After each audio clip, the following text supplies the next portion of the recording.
आपण पाहत आहात संघर्ष नायक न्यूज, जनतेला न्याय मिळवून देणारं हक्काचं एकमेव न्यूज चॅनल संघर्ष नायक न्यूज। मिरजमध्ये दहशत माजवण्याच्या तयारीत असलेल्या टोळी जेरबंद। रेकॉर्डवरील गुन्हेगारासह 5 जणांना पोलिसांनी ठोकल्या बेड्या।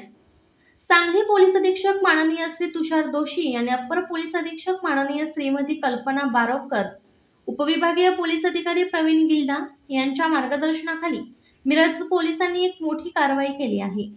मिरज शहरात घातक शस्त्रांसह दहशत माजवण्याच्या तयारीत असलेली एक टोळी जेरबंद करण्यात आली असून यामध्ये एका तडीपार रेकॉर्डवरील आरोपीचा देखील समावेश आहे। पोलिसांनी या कारवाईत एक अलिशान BMW कार आणि लोखंडी कोयता जप्त केला आहे। मिळालेल्या माहितीनुसार 30 एप्रिल 2026 रोजी सायंकाळी महात्मा गांधी चौक पोलीस ठाण्याचे प्रभारी सहाय्यक पोलीस निरीक्षक संदीप शिंदे यांना गोपनीय बातमीदारामार्फत माहिती मिळाली की तडीपार असलेला सराईत गुन्हेगार इजाज उर्फ एजाज अल्ताफ शेख हा त्याच्या साथीदारांसह एका आलिशान पांढऱ्या रंगाच्या BMW कारमधून क्रमांक MH04H 6317 मिरज ते कुपवाड रस्त्यावर येणार असून त्यांच्याकडे घातक शस्त्रे आहेत। या माहितीची गांभीर्याने दखल घेत पोलिसांनी सापळा रचला। मिरज ते कुपवाड जाणाऱ्या रोडवर महात्मा गांधी चौक पोलीस चौकीजवळ ही आलिशान कार अडवून पोलिसांनी 5 जणांना ताब्यात घेतले। त्यांची झडती घेतली असता कारमध्ये एक लोखंडी कोयता आढळून आला।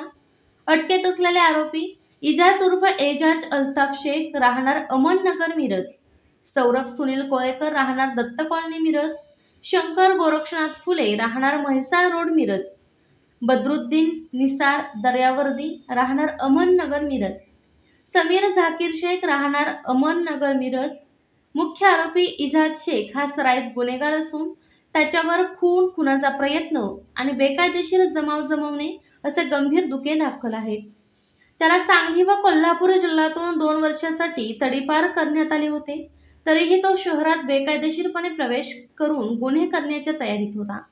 या कारवाईत पोलीस उपनिरीक्षक Sambhaji Gaikwad, police head constable Abhijit Dhangar, Sakshi Patange, police Naik Nanasaheb Chandanshive, police constable Vinod Chavan, Javed Shaikh, Amol Todkar, Mohsin Tinmikar, Rajendra Harge आणि रामकृष्ण सुरवसे यांनी मोलाची कामगिरी बजावली। या यशस्वी कारवाईबद्दल पोलीस प्रशासनाचे कौतुक होत आहे। संघर्ष नायक न्यूज चॅनलला लाईक करा, शेअर करा आणि सबस्क्राईब करा।